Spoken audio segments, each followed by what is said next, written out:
Welcome to columns and myself Manikanta. Vision ఐఏఎస్కి సంబంధించి February monthly magazine ఏదైతే ఉందో దాని గురించి డిస్కస్ చేసుకుందాం. సో ఆల్రెడీ మనం పీటీ 365 గురించి చెప్పుకుంటామని చెప్పాం కదా. సో దట్ నాకేమనిపించిందంటే మంత్లీ మ్యాగజైన్ అనేది మనకి చాలా వరకు యూస్ఫుల్ అవుతుంది. అండ్ ఆల్సో ఎగ్జామ్ మనకి అటు నవంబర్ లేదంటే డిసెంబర్లో జరుగుతుంది కాబట్టి ఈ మంత్లీ మ్యాగజైన్స్ మనకి చాలా వరకు యూస్ఫుల్ అవుతాయి. సో దట్ డైలీ ఒక 15 to 20 minutes వీడియో మనం డైలీ చేస్తూ ఉందాం. సో దట్ ఈ వీడియోలో భాగంగా మనం ఫిబ్రవరికి సంబంధించినటువంటి కరెంట్ అఫైర్స్ గురించి డిస్కస్ చేద్దాం. సో ఫస్ట్ మనకి మ్యాగజైన్ ఓపెన్ చేసిన వెంటనే పాలిటీ అండ్ గవర్నెన్స్కి సంబంధించినటువంటి అంశాలే ఉంటాయి. సో దట్ ఏదైనా పాలిటీ అండ్ గవర్నెన్స్ గురించి స్టార్ట్ చేద్దాం. ఇందులో భాగంగా 16th ఫైనాన్స్ కమిషన్ 16వ ఆర్థిక సంఘానికి సంబంధించినటువంటి అంశాల గురించి మెన్షన్ చేశాడు. ఇక్కడ ఏమేమి ఇచ్చారు అంటే అసలు ఎందుకు న్యూస్లో ఉంది అనేసి, రెండోది ఫైనాన్స్ కమిషన్కి సంబంధించినటువంటి ఓవర్వ్యూ ఏంటి, దీంతోపాటు 16th ఫైనాన్స్కి సంబంధించి కొన్ని అంశాలు ఏంటి అబౌట్ 16th ఫైనాన్స్ కమిషన్, దీంతోపాటు రీసోర్స్ షేరింగ్ అనేది ఏ విధంగా ఉంటుంది అనేసి చెప్పారు. అలానే లిమిటేషన్స్ ఏంటి, ఇది ప్రత్యేకంగా మెయిన్స్కి చదివేటటువంటి వాళ్ళకి, గ్రూప్ 1 మెయిన్స్ లేదంటే యూపీఎస్సీ మెయిన్స్కి చదివే వాళ్ళకి ఇది చాలా వరకు యూజ్ అవుతుంది. దీంతోపాటు 16th ఫైనాన్స్ కమిషన్కి సంబంధించినటువంటి రికమెండేషన్స్ ఏమి ఉన్నాయి, ఏమి ఇచ్చారు అనేది మనకి మెన్షన్ చేశాడు. మోస్ట్లీ ఈ 15-20 minutes దీనికే సరిపోతుంది కాబట్టి మీరు శ్రద్ధగా వినండి, చాలా వరకు యూస్ఫుల్ అవుతుంది. సో ఫస్ట్ అసలు ఎందుకు న్యూస్లో ఉందంటే the report of the 16th finance commission was tabled in parliament, అందుకనే మనకి ఇది న్యూస్లో ఉంది. అయితే ఫైనాన్స్ కమిషన్కి సంబంధించినటువంటి ఓవర్వ్యూ ఒకసారి చూద్దాం. దీన్ని ఎవరు కాన్స్టిట్యూట్ చేస్తారు, ఎవరు ఏర్పరుస్తారు, మీ అందరికీ తెలిసిందే కదా. దీన్ని ప్రెసిడెంట్ ఆఫ్ ఇండియా, భారత రాష్ట్రపతి ప్రతి 5 సంవత్సరాలకి కాన్స్టిట్యూట్ చేస్తారు. అండర్ విచ్ ఆర్టికల్ అంటే ఆర్టికల్ 280 ప్రకారం. దెన్ ఆల్సో కంపోజిషన్ ఎలా ఉంటుంది, సభ్యులు ఎంతమంది ఉంటారు, 1+4, ఒక చైర్మన్ అలానే 4 సభ్యులు ఉంటారు. టర్మ్స్ ఆఫ్ ఆఫీస్ ఏంటి, hold office for such period specified by the president in is order. So term of office అనేది ఎలా ఉంటుందంటే ప్రెసిడెంట్ ఆఫ్ ఇండియా నిర్ధారించిన విధంగా ఉంటుంది. అయితే ఇక్కడ రీఅపాయింట్మెంట్కి అర్హులా కాదంటే ఎస్, రీఅపాయింట్మెంట్కి ఎలిజిబుల్గానే ఉంటారు. సో ప్రిలిమ్స్ పాయింట్ ఆఫ్ వ్యూలో ఎలాంటి క్వశ్చన్స్ అడుగుతారు. ఫైనాన్స్ కమిషన్ ఎవరు కాన్స్టిట్యూట్ చేస్తారు, భారత రాష్ట్రపతి. ఎన్ని సంవత్సరాల కంటే 5 సంవత్సరాలకి. Under which article, article 280. Composition ఎలా ఉంటుంది, 1+4, చైర్మన్ 1, 4 సభ్యులు. టర్మ్ ఆఫ్ ఆఫీస్ ఎలా ఉంటుందంటే ప్రెసిడెంట్ ఆఫ్ ఇండియా నిర్ధారించిన విధంగా. రీఅపాయింట్మెంట్కి ఎలిజిబుల్ అంటే ఎస్, రీఅపాయింట్మెంట్కి ఎలిజిబుల్. అయితే వీళ్ళ యొక్క ఫంక్షన్స్ ఏంటి, అసలు ఏం చేస్తారు, ఫైనాన్స్ కమిషన్ ఎందుకు ఎస్టాబ్లిష్ చేస్తారు, అసలు వీళ్ళు ఏం చేస్తారు అంటే, వన్ ఈజ్ వెర్టికల్ డివాల్యూషన్, అంటే రాష్ట్రాలకు ఏ విధంగా పన్నుల్ని పంచాలి అనేటటువంటి దాని గురించి చెప్తారు. So it recommends sharing of net union tax proceeds between the union and states. So కేంద్రానికి వచ్చినటువంటి పన్నుల్ని రాష్ట్రాలకు ఏ విధంగా బదలాయించాలి అనేటటువంటి అంశం గురించి వీళ్ళు చెప్పడం జరుగుతుంది. సో వెర్టికల్ డివాల్యూషన్ అనేది one of the important function finance కమిషన్కి.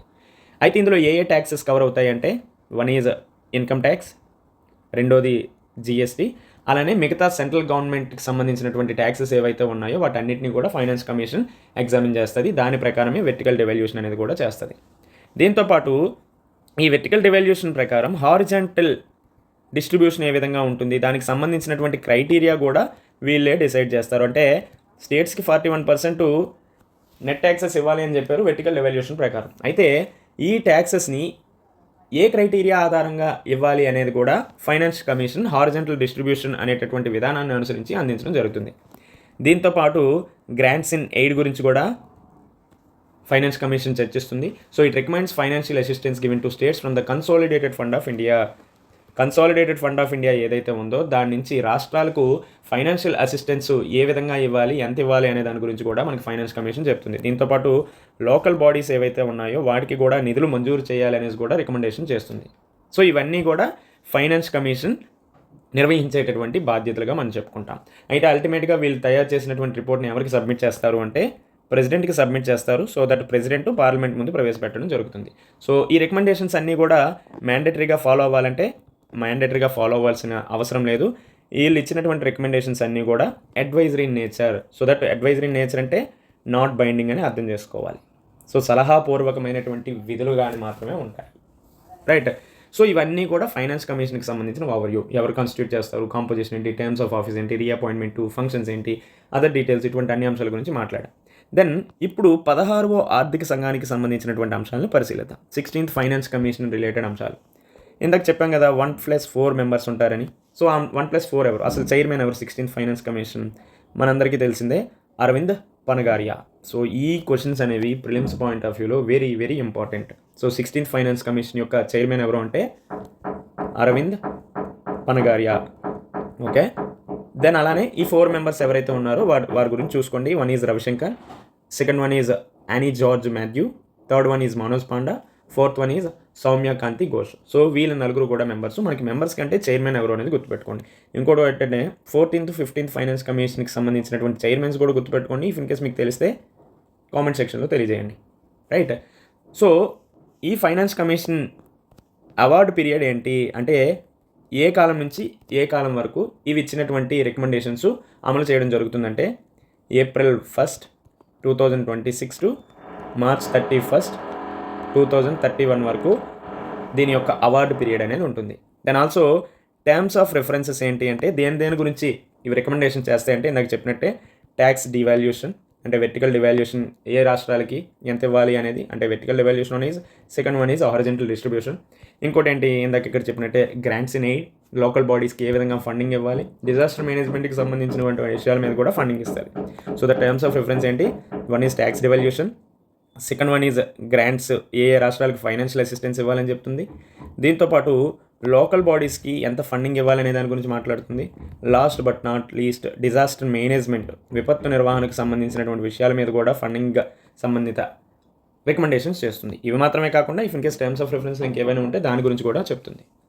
దెన్ ఆ తర్వాత రీసోర్స్ షేరింగ్ ఏ విధంగా కేంద్ర రాష్ట్రాల మధ్య ఉండాలి అనే దాని గురించి మాట్లాడింది. సో ఫస్ట్ ఇందాక చెప్పుకున్న వెర్టికల్ డివాల్యూషన్. సో రాష్ట్రాలు కేంద్రం నుంచి ఎంత మొత్తంలో ట్యాక్సెస్ని రిసీవ్ చేసుకుంటాయి. So there are 3 main channels vertical డివాల్యూషన్లో through which resources flow from the union and state. ఏంటంటే అవి one is divisible pool, second one is grants in aid. So ఈ విధంగా కేంద్రం అనేది రాష్ట్రాలకు పన్నుల్ని అందించడం జరుగుతుంది. Third one is discretionary grants. Right. So divisible pool అంటే under article 270 Clause 1 union's tax revenues excluding cesses, surcharges, taxes accruing the union territories and the cost of collection and shared between the union and states based on the recommendations of the finance commission. So divisible pool అంటే article 270 Clause 1 ప్రకారం కేంద్రం ఏదైతే పన్నులను వసూలు చేస్తుందో excluding cess and surcharges, ఈ కేంద్రం వసూలు చేసినటువంటి పన్నుల్ని అటు రాష్ట్రాలకు కూడా బదలాయించడం జరుగుతుంది ఈ డివిజిబుల్ పూల్ ప్రకారం under 270 Clause 1. Then grants in aid అంటే ఆర్టికల్ 275 Clause 1 ప్రకారం ఫైనాన్స్ కమిషన్ రికమెండ్స్ కొన్ని ప్రత్యేకమైనటువంటి గ్రాంట్స్ని కన్సాలిడేటెడ్ ఫండ్ ఆఫ్ ఇండియా కింద రాష్ట్రాలకు మంజూరు చేయాలని చెప్తుంది. ఈ గ్రాంట్స్ ఇన్ ఎయిడ్ అటు అగ్రికల్చర్ పర్పస్ అవ్వచ్చు, హెల్త్ పర్పస్ అవ్వచ్చు, ఎడ్యుకేషన్ రిలేటెడ్ అంశాలు కావచ్చు, ఇంకే విధమైనటువంటి అంశాలకు అనుగుణంగా అయినా ఫైనాన్స్ కమిషన్ సూచించవచ్చు. Then also discretionary grants under article 282. So the union provides discretionary grants to the states mainly through the central sponsored scheme. So ఈ సెంట్రల్ స్పాన్సర్డ్ స్కీమ్ కింద డిస్క్రిషనరీ గ్రాంట్స్ని రాష్ట్రాలకు కేంద్ర ప్రభుత్వం అందించడం జరుగుతుంది. సో ఇవన్నీ కూడా వెర్టికల్ డివాల్యూషన్లో భాగంగా వస్తాయి. దెన్ హారిజంటల్ డిస్ట్రిబ్యూషన్లో భాగంగా అక్కడ ఏదైతే క్రైటీరియా ఫాలో అవుతారో దాని ప్రకారం అందించడం జరుగుతుంది. సో ఆ క్రైటీరియా అటు పాపులేషన్ పరంగా కావచ్చు, area, per capital income, Geography, forest, net taxes, ఇటువంటి అన్ని అంశాలకు అనుగుణంగా హారిజంటల్ డివాల్యూషన్, హారిజంటల్ డిస్ట్రిబ్యూషన్ అనేది ఉంటుంది. సో ఈ క్రైటీరియా అనేది ఏంటి అనేది మనం ఫర్దర్గా చూద్దాం. సో ఈ విధమైనటువంటి క్రైటీరియాను అనుసరించి అటు వెర్టికల్ డివాల్యూషన్ అనేది అందించడం జరుగుతుంది. సో ఇది మెయిన్గా రీసోర్స్ షేరింగ్ అనేది కేంద్రము రాష్ట్ర ప్రభుత్వాలకు ఏ విధంగా అందిస్తుంది అనేది. అయితే ఇందాక చెప్పాం కదా, లిమిటేషన్స్ అనేవి ఫైనాన్స్ కమిషన్కి చాలా ఉన్నాయి, పరిమితులు.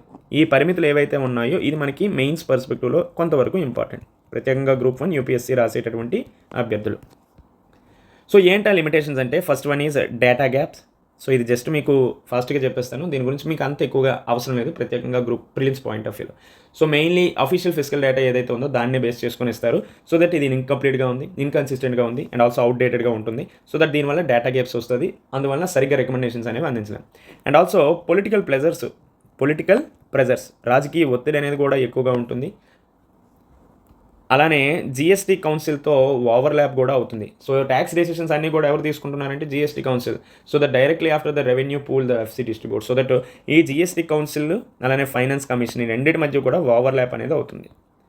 అదేవిధంగా సెంట్రలైజేషన్ వర్సెస్ ఫెడరలిజం అనేది కూడా, అంటే చాలా వరకు ఇది సమైక్యకు కొంతవరకు భంగం కలిగిస్తుంది అనేది కూడా తెలుస్తుంది. అండ్ ఆల్సో లోకల్ కంట్రోల్ లిమిటెడ్గా ఉన్నది. So relies entirely on state finance commission for local government policies limiting its direct impact on the third tier. So that local బాడీస్కి ఏవైనా అందించాలంటే చాలా ఛానల్స్ ఉంటాయి కదా. ఇప్పుడు ఫైనాన్స్ కమిషన్ ఆఫ్ ఇండియా ఉంది, దాని కింద స్టేట్ ఫైనాన్స్ కమిషన్ ఉంది. So that state finance commission అంటే స్టేట్ గవర్నమెంట్ ఉన్నట్టే కదా. సో దట్ ఫైనాన్స్ కమిషన్ డైరెక్ట్గా లోకల్ బాడీస్కి ఏ విధంగానూ కూడా అందించలేదు. సో అది స్టేట్ ఫైనాన్స్ కమిషన్ లేదంటే స్టేట్ గవర్నమెంట్ ఇది చేసి ఆ తర్వాత లోకల్ బాడీస్కి వెళ్తుంది. సో దట్ డైరెక్ట్ ఇంపాక్ట్ ఉంటుందంటే ఉండట్లేదు కదా. సో ఇది కూడా one of the important limitations. And also ఇది ఇచ్చేటటువంటి అన్నీ కూడా అడ్వైజరీ నేచర్గానే ఉంటాయి. సో దట్ బైండింగ్ అవ్వాల్సినటువంటి అవసరం లేదు కాబట్టి ఇవన్నీ కూడా లిమిటేషన్స్గా చెప్పుకోవచ్చు. దెన్ ఆ తర్వాత ఏవైతే రికమెండేషన్స్ చెప్పిందో ఆ రికమెండేషన్స్ ఒకసారి పరిశీలిద్దాం. ఇందాక వెర్టికల్ డెవాల్యూషన్ గురించి అన్నాం. సో ఈ వెర్టికల్ డెవాల్యూషన్లో భాగంగా కేంద్రం రాష్ట్ర ప్రభుత్వాలకు 41% నెట్ ట్యాక్స్ ప్రొసీడ్స్ని అందించడం జరుగుతుంది. So retain at 41% 15th finance కమిషన్లో ఏదైతే ఇచ్చారో దాన్నే అలాగా కొనసాగించడం జరుగుతుంది. మనకి 14th ఫైనాన్స్ కమిషన్ ఉండేటప్పుడు 42% వెర్టికల్ డెవాల్యూషన్ అనేది ఉండేది. But 15th and 16th finance commission 41%ని కొనసాగించడం జరుగుతుంది. ఎందుకంటే Jammu and Kashmir union territory కావడం వల్ల. హవెవర్ ఇందులో సెస్లు సర్చార్జ్లు అన్నీ కూడా ఎక్స్క్లూడ్ అవుతాయి అనేది గుర్తుపెట్టుకోండి. మనకి ఇలాంటివి చిన్న చిన్న అంశాలు ప్రిలిమ్స్ పాయింట్ ఆఫ్ వ్యూలో కన్ఫ్యూజ్ చేస్తారు. సో దట్ మనం ఖచ్చితంగా ఆన్సర్ తప్పు పెట్టడానికి ఛాన్సెస్ ఉంటాయి. దెన్ హారిజెంటల్ డెవాల్యూషన్ యొక్క క్రైటీరియా అనుకున్నాం కదా, ఆ క్రైటీరియా ఏంటి అనేది ఒకసారి చూద్దాం. వన్ ఈజ్ ఇన్కమ్ అంటే ఆదాయం సంబంధించినటువంటి అంశాలు. దెన్ పాపులేషన్ జనాభా, డెమోగ్రఫిక్ పెర్ఫార్మెన్స్, ఏరియా విస్తీర్ణం, అలానే forest, tax and fiscal efforts, దీంతోపాటు కాంట్రిబ్యూషన్ టు జీడిపి ఎంత అందిస్తుంది అనేది.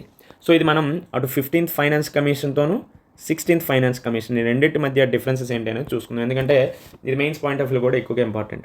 15th ఫైనాన్స్ కమిషన్ 45% ఇస్తే 16th ఫైనాన్స్ కమిషన్ 42.5% అందించడం జరిగింది.